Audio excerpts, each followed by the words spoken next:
Olá, alunos! Sejam todos bem-vindos a mais uma aula da disciplina de Administração de Empreendimentos Florestais da Faculdade de Engenharia Florestal da Universidade Federal Campus Altamira. Eu sou o professor Ademson Lisboa, responsável por essa disciplina. Muito bem, na aula passada nós falamos sobre os conceitos iniciais e a teoria da administração. Na aula de hoje nós vamos falar sobre os princípios da administração e as funções administrativas. Peço a vocês que sigam aqui os nossos slides.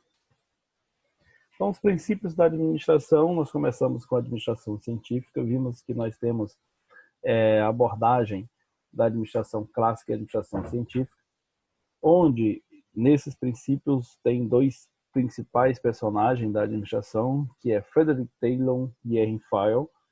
E aqui, nesse primeiro princípio, nós vamos abordar dois elementos. Primeiro é a técnica e depois o objetivo.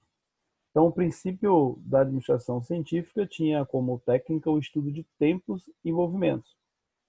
Eles previam, eles queriam, na realidade, reduzir o tempo de produção, ou seja, queriam produzir mais em menos tempo, que é utilizando o mesmo conceito de produzir mais gastando menos. Então, o objetivo desse princípio, a princípio, era aumentar a eficiência da organização por meio da especialização dos operários. Ou seja, em vez de um operário fazer várias outras atividades, esse operário ele se especializava em uma determinada atividade e por si só essa atividade ela era especializada e feita de maneira mais qualificada e de uma maneira mais rápida, mais eficiente. Então esse princípio ele estudava ele tinha esses dois objetivos, né? Ele tinha esses dois viés de pesquisa. Um era a técnica e o outro era o objetivo. Ainda na teoria, os princípios da teoria clássica da administração, nós temos aqui a infraestrutura, ou melhor, a estrutura da empresa. Então, como nós vimos no estudo anterior, Henry Fayol se preocupava com a questão da eficiência, enquanto Taylor se preocupava com a estrutura. E quando se fala de estrutura na teoria clássica, quando se fala de estrutura na administração, é justamente o que nós estamos vendo nesse slide. É a organização por departamento ou por setores da empresa ou da organização. Nós estamos vendo aqui dois modelos de organogramas, onde ambos têm em comum uma gerência única e seus subordinados. No primeiro exemplo, nós temos aqui um organograma mais simples, de forma vertical, onde aparece aqui imediato o presidente e depois vem seguido por diretor, gerente, chefe e superior. Não exatamente nessa ordem, mas é um modelo ilustrado. Já nesse segundo modelo, a divisão do trabalho é definida por um chefe único e aí eles são divididos em níveis, onde esses níveis eles têm a responsabilidade por outros níveis, né? São outros subordinados e assim sucessivamente até chegar ao nível mais baixo da instituição. Esses dois modelos, essas duas formas de organização, esses dois gráficos aqui, eles representam o organograma da empresa, né? Então, nesse momento aqui, a organização é vista em termos de estrutura, forma e disposição das partes que a constitui, além do interrelacionamento entre as partes, certo? Então, essas linhas que aparecem nas figuras representam esse interrelacionamento, ou seja, essa interligação entre um setor e o outro.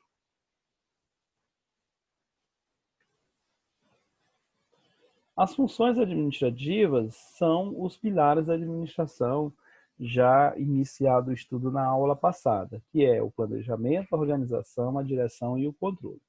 Nessa aula, nós iremos apontar o objetivo específico de cada uma dessas funções. A primeira função é a do planejamento. Como o próprio nome diz, ela inicia bem antes do projeto ser colocado o projeto ou atividade ser colocada em prática. Então, ela tem como objetivo formular os objetivos, né, e os meios para alcançá-los, ou seja, tem essa função de traçar essas metas, né, decidir antecipadamente o que deve ser feito para alcançar determinado objetivo e as suas metas, e uma aplicação específica do projeto decisório. Então, quando nós falamos de planejamento, nós discutimos, nesse caso aqui, a estratégia que vai ser adotada para que as empresas, para que as organizações alcancem seus objetivos, atinjam suas metas através do seu pessoal. Como nós vimos anteriormente, a administração, ela é uma ciência que faz com que as coisas sejam realizadas através de seus membros, ou seja, são coisas que são realizadas através de pessoas. A segunda função é a função organização. A organização, ela é responsável por estruturar a empresa, reunir as pessoas, os recursos, de acordo com o planejamento. Então, a organização, o pilar organização é o pilar da ação, do começar a desenvolver aquilo que foi planejado. Repito o que eu falei na aula passada, o planejamento ele é necessário para a redução de possíveis erros. Quando algo é programado, planejado, colocado no papel, a possibilidade de ocorrer erro ela é bem menor do que uma tarefa não planejada. Então, a organização ela é o segundo passo após o planejamento. É a hora de estruturar, de reunir as pessoas, de atribuir responsabilidade, de atribuir tarefas para que essas pessoas possam desenvolver. Além, é claro, de distribuir o trabalho, agrupar as atividades em órgãos, cargos, definir a autoridade e as devidas responsabilidades. A outra função administrativa é a direção, que também pode ser considerado como liderar. E liderar as pessoas da organização liderar as pessoas da organização à execução das tarefas de forma que os objetivos planejados sejam alcançados. Então, essa parte da função administrativa, ela está diretamente ligada à liderança, aos níveis de liderança, aos níveis de supervisão, ao nível gerencial de uma organização, de uma empresa. Para que isso? Para que possa se ter um norte, possa ter uma pessoa que consiga ter uma visão sistêmica de todo o empreendimento, entenda o processo do início, meio e fim, para que ele possa dar a devida orientação para que os objetivos sejam alcançados de maneira eficiente. A outra função administrativa é o controle. O controle, na realidade, é certificar e comparar se os resultados obtidos estão de acordo com os previstos, ou seja, o planejamento, a fim de assegurar que as atividades desenvolvidas seguem ao encontro dos objetivos propostos. Então, o controle ele é um reflexo, do que foi planejado. É através do controle que eu vou monitorar as atividades ou a tarefa ou o projeto que foi proposto, e através do controle é que eu vou fazer a relação daquilo que eu estou realizando, dos resultados obtidos, com aquilo que foi planejado anteriormente. Portanto, nós temos aí, no meio dessas funções, a organização, que também pode ser conhecido como empresas, associações, mas a organização como um todo, ela é a combinação intencional de pessoas e recursos físicos, que é a tecnologia, para atingir objetivos coletivos, pessoais ou organizacionais. Quando falamos de organização, nós estamos falando de de uma entidade, que é movido por metas, que tem um papel social e que trabalha para atingir os seus objetivos, para prestar um determinado serviço à sociedade ou a qualquer outro interessado. Então, nós podemos definir uma organização como uma forma mais generalizada do que seria uma empresa. Então, as organizações, ela pode ser uma empresa, ela pode ser associação, ela pode ser órgãos do governo, ou seja, qualquer entidade pública ou privada, ela se torna a organização.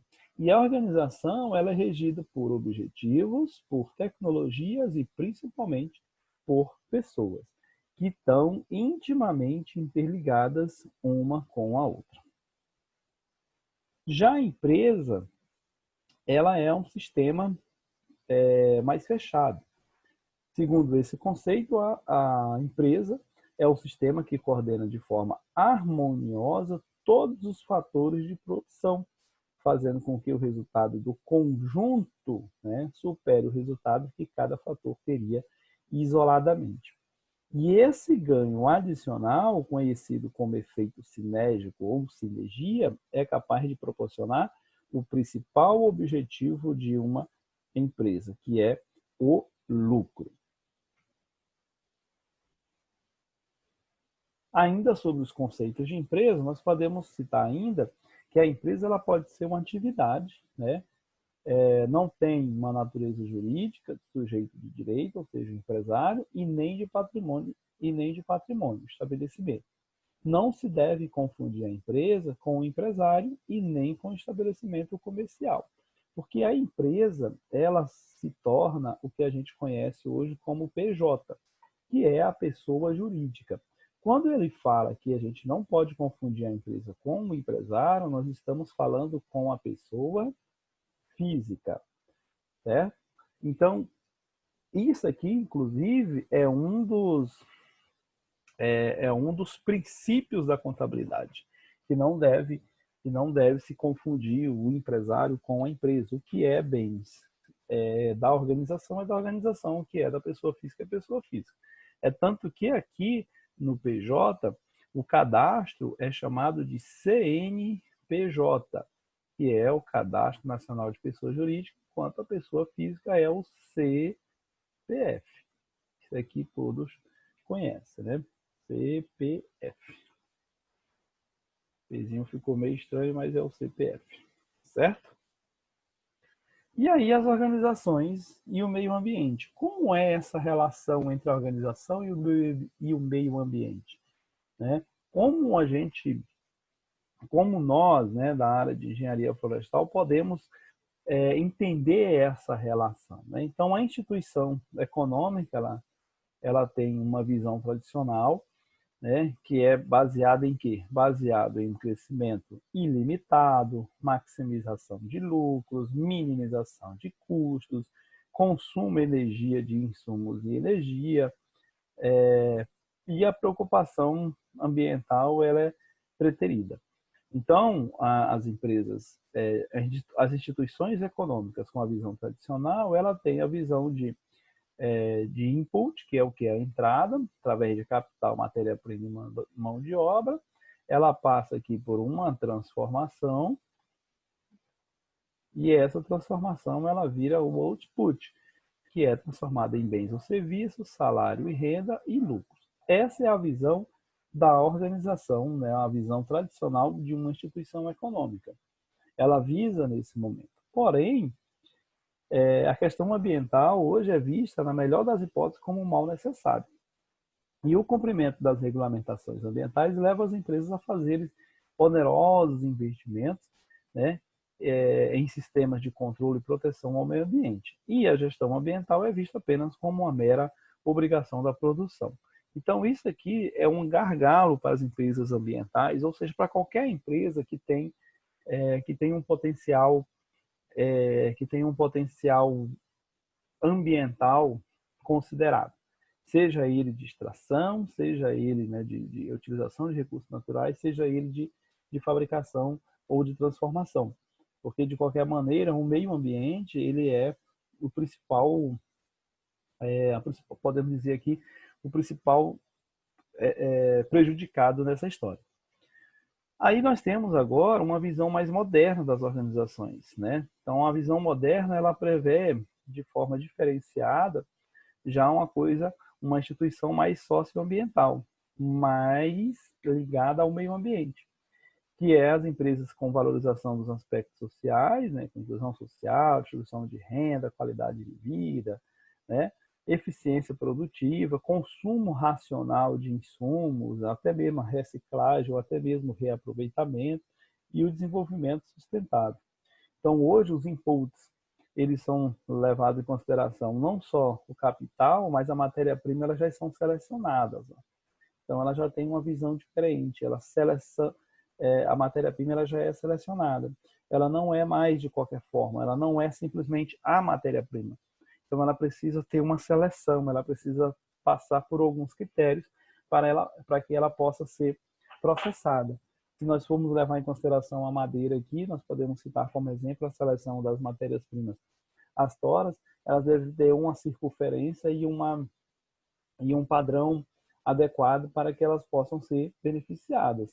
E também levando em consideração a sustentabilidade, que é extrair o bem agora, mas deixando para gerações futuras.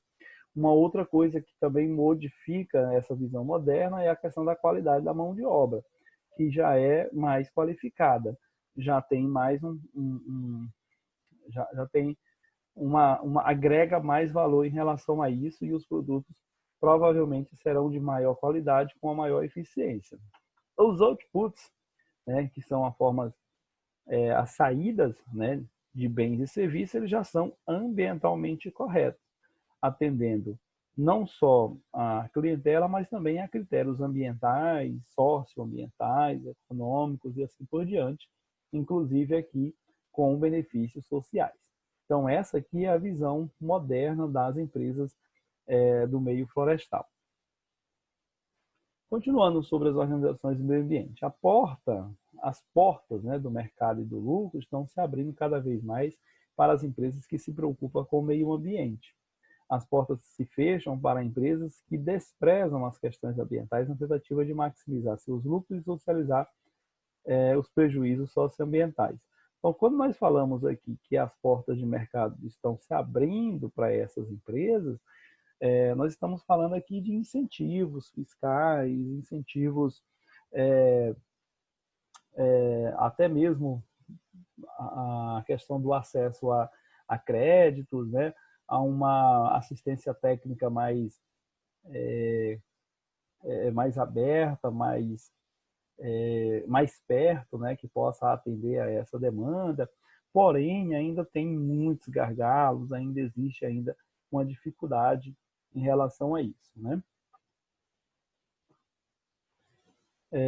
Quanto à empresa florestal, a empresa florestal ela é uma unidade de produção, né, que coordena de forma harmoniosa todos os fatores de produção envolvidos, transformando em produtos florestais, né, principalmente madeireiros e não madeireiros, com o objetivo técnico de sobreviver, crescer e obter lucro, promovendo a conservação dos recursos florestais e o desenvolvimento sustentável. A unidade de produção, né, é a área de terra onde se realiza a produção florestal. Quando se fala de empresa florestal, nós temos vários outros critérios, diferentemente das empresas comuns, das empresas tradicionais, as empresas urbanas. Porque aqui nós temos outro critério de avaliação, nós temos um outro critério de análise para que você possa empregar nas empresas florestais, certo? Então, nós vamos ver com mais detalhes esses conceitos na próxima aula. Por enquanto, nós encerramos mais uma aula aqui da disciplina de administração de empreendimentos florestais. Espero que vocês estejam entendendo o assunto. E, desde já, agradeço aqui a participação de todos e até a nossa próxima aula.